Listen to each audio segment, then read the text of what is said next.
आप अपने जमीनी स्तर पर पहले घर में काम करें, तो देखिए आपके तरक्की के दरवाजे बाहर खुले हुए हैं। आज क्यों विदेशियों का जो भरोसा है चीन से उठ करके हमारे अंदर आ रहा है, भारत के ऊपर भरोसा बढ़ रहा है, सिर्फ इसी वजह से, क्योंकि आज हर एक भारतीय जो है अच्छी लीडरशिप पा करके अच्छे से काम कर रहा है। ऐसा नहीं कि मैं मोदी जी की तारीफ फालतू में कर रहा हूँ, मैं मोदी जी से प्रभावित हूं इसलिए ऐसा कर रहा हूं, ऐसा नहीं है। मोदी जी ने वाकई ऐसा काम किया है। नो डाउट उन्होंने वी ऑल एग्री। जी, उन्होंने इतना काम किया। देखिए, पहले तो ट्रेडिंग रूट्स को दुरुस्त किया उन्होंने, रेल रोड्स बनवाए, जो फास्ट ट्रेन्स वगैरह हैं हमारे यहाँ। पहले फास्ट ट्रेन्स नहीं चल रही थी। फिर उसके बाद इन्होंने रोड के जो लिंक्स हैं वो इतने अच्छे बना दिए कि आप यकीन मानिए, अगर आप दिल्ली से 100 किलोमीटर 50 किलोमीटर दूर किसी गांव में जाए, मैं जिस एरिया में रहता हूँ इसके आगे भी गांव ही गांव है, लेकिन यहाँ पर भी सड़क इतनी अच्छी बना दी है कि इतनी अच्छी सड़क आपको मतलब जैसे दिल्ली में मिलेगी वही सड़क यहाँ मिलेगी। इतना नाइस। अच्छा हाल है यहाँ पर। तो और किसी भी ट्रेड एंड कॉमर्स को आगे बढ़ने के लिए सबसे ज्यादा जरूरत तो होती है इंफ्रास्ट्रक्चर की। आप कच्चा सामान डॉकयार्ड से लेकर के फैक्ट्रियों तक आए, वहां तैयार माल करके उसे फिर बाजारों तक सप्लाई करें, फिर आपको डॉकयार्ड तक पहुंचाने की जरूरत पड़ेगी, या फिर इंटरनल मार्केट में पहुंचाने की जरूरत है। ट्रांसपोर्टेशन चाहिए उसके लिए, रोड इंफ्रास्ट्रक्चर चाहिए, रेल इंफ्रास्ट्रक्चर चाहिए।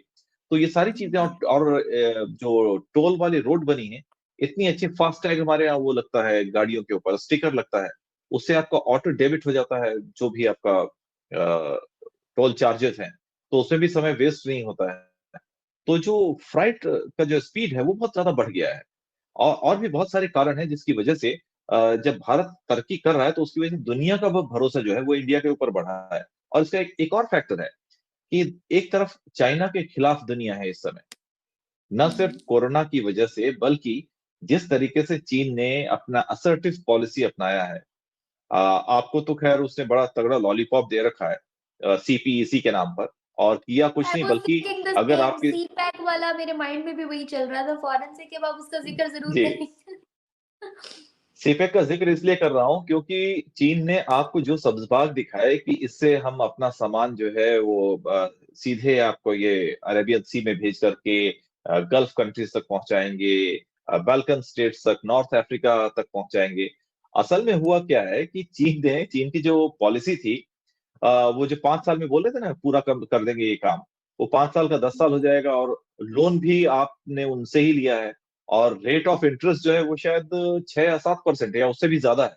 मुझे भी याद नहीं एग्जैक्ट कितना है rate of interest. Rate of interest बहुत ज्यादा है। अब होगा क्या कि आपके ऊपर वो इंटरेस्ट चढ़ता जा रहा है, आप उसके कर्ज में डूबते जा रहे हैं।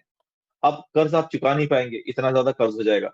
फिर वो बोलेगा भाई हमें अपना एक पर्टिकुलर जो बलूचिस्तान को एक जमीन का टुकड़ा है वो दो, वहां से वो माइनिंग करेंगे। आपको आपके इकोलॉजिकल इकोलॉजिकल प्रॉब्लम्स आपके यहाँ होंगे, आपके एनवायरमेंटल प्रॉब्लम्स होंगे, और चीन आपके कॉस्ट पर अपना घर भरेगा। फिर बोलेगा हमारी दोस्ती शहद से मीठी, स्टील से मजबूत, हिमालय से ऊंची, समंदर से गहरी है। तो बेवकूफ बना रहा है आपको। तो इस तरह से बहुत सारे कंट्री, किर्गिस्तान, जिबूती, श्रीलंका, बहुत सारे देश हैं जिन्हें चीन ने चूना लगाया। तो दुनिया जो है, एक तो चीन की जो असर्टिव पॉलिसीज हैं वो 22 देशों के साथ उसके जो चल रहे हैं, सीमा विवाद चल रहे हैं, बॉर्डर इश्यूज हैं, उसके अलावा जो कई देशों को उसने बेवकूफ बना के अपने कर्ज के जाल में फंसा लिया है, उससे पूरी दुनिया एकदम चौकन्नी हो गई कि भैया अब चीन के चक्कर में नहीं पड़ना है। और इंडिया का जो अभी तक का ट्रैक रिकॉर्ड है, आप यकीन मानिए बहुत अच्छा ट्रैक रिकॉर्ड। मतलब इंडियन ट्रेडर्स, मुझे जब मैं चीन में था मुझे वहां पर एक विदेशी ने बताया कि हम इंडिया के साथ इसलिए ट्रेड करना चाहते हैं क्योंकि इंडियन ट्रेडर्स बड़े ईमानदार होते हैं। मेरी हंसी निकल गई, यार ये कैसे बोल रहा है, क्योंकि यहाँ तो हम कुछ और सुनते हैं इंडियन ट्रेडर्स के बारे में। बाद में मैंने फिर अपने कुछ जर्नलिस्ट दोस्तों से बात की, उन्होंने बोला भाई इंडियन ट्रेडर्स इंडिया में भले ही जालसाजी मक्कारी करते होंगे हमारे लोगों के साथ, लेकिन वर्ल्ड लेवल पर वो अपना बेस्ट देते हैं। इसके पीछे वजह ये है कि वो अपनी साख को खराब नहीं करना चाहते। तो ये चीज मुझे एक नई बात पता चली इंडियन ट्रेडर्स के बारे में वहां रहते हुए। तो इस वजह से विदेशियों का भरोसा जो है वो चीन के भारतीय ट्रेडर्स के ऊपर बहुत ज्यादा है। और भारत को विदेश लेकर इस समय पॉजिटिव सेंटीमेंट्स पूरी दुनिया में है। में अगर आप ग्रोथ रेट देखें तो सबसे ज्यादा ये टेक्निकली सबसे ज्यादा लिंक है। आप कितनी जो आईटी प्रोडक्ट्स आप कितनी उसमें आप इंटरलिंक है। पाकिस्तान का जो देखा जाए तो आईटी में काफी डिक्लाइन है और हम बहुत अभी पीछे हैं। इंडिया ने बहुत ज़्यादा ये इम्प्रूव किया ये चीज़, और उन्होंने 1980 से लेकर 2023 तक उनका अगर पूरा रोड मैप देखा जाए इकोनॉमी को किस तरह से उन्होंने बिल्ड किया, तो उन्होंने अपनी आईटी पे किया एज कम्पेयर टू पाकिस्तान ने ज़्यादातर रेमिटेंसेस पे या फॉरेन एड पे किया।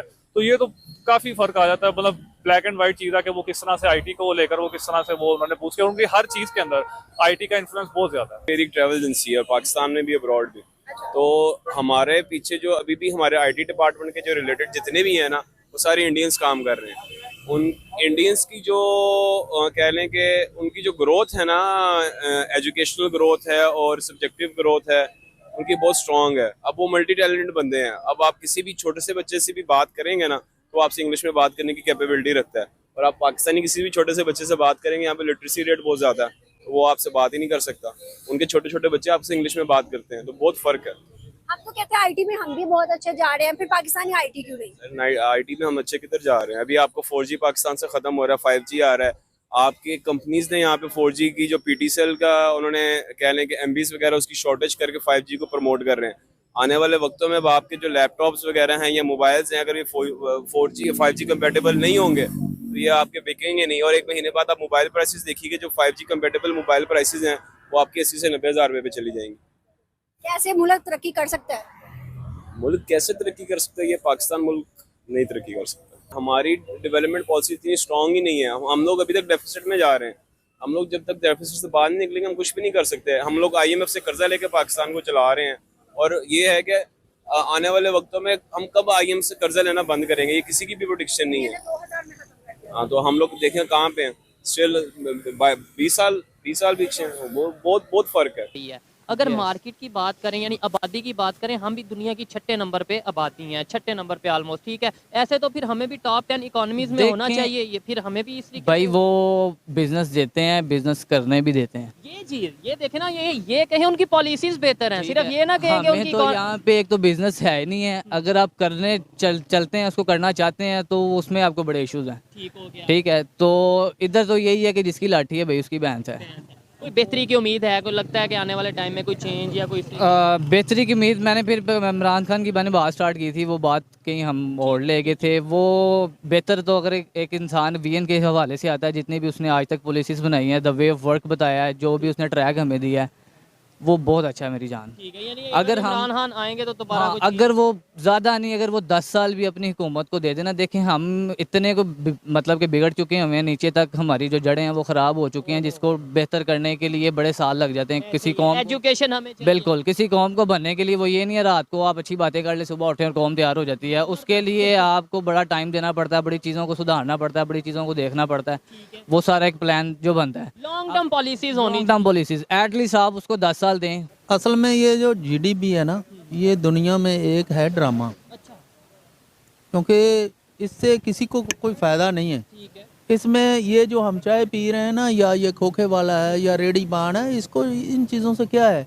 इस बेचारे ने सुबह अपने काम पे निकलना है, और जब इसकी मत मारी जानी है ना, जब इसने थक हार जाना है, तो उस वक्त जाके इसका ये दूध ख़त्म होना है, फिर इसने जाके अपने बच्चों की रोज़ी रोटी का कुछ करना है। ये देखें, इनके लेवल तक तो बात समझ में आती है, लेकिन आप जर्नलिस्ट हैं, आपको ये आपने बोला कि भाई ये सिर्फ ड्रामा है GDP, लेकिन मैं ये समझता हूँ दुनिया की बड़ी बड़ी जो उनसी कंट्रीज हैं या कोई भी कंट्रीज की बात कर लें, उनका बड़ा मेन फोकस रहता है कि अपनी GDP को ग्रोथ सर GDP क्या नाम बताया था मेरे तो ज़हन से? GDP ये जो ना पाकिस्तान में तो हो नहीं सकता। यहाँ पे है इमरान खान, जरदारी, नवाज शरीफ और कुछ ऐसे लोग हैं जो मज़हब के नाम पर लोगों को उकसाते हैं। तो ये पाकिस्तान में मुनाफिकत बहुत ज़्यादा है। यहाँ पे तो कोई ऐसा अच्छे लोग भी मौजूद हैं, ऐसा बंदा आना चाहिए जो जैसे ईरान में खमीनी साहब आए, जैसे हज़रत उमर रज़ी अल्लाह ताला अन्हु आए हैं, इस तरह का कोई हुक्मरान आएगा तो फिर ही पाकिस्तान की हर चीज़ जो है ना, इकॉनमी भी दुरुस्त होगी, GDP भी दुरुस्त होगी, और आम बंदे को कुछ जो है ना सांस भी कोई आसानी से मिलेगा।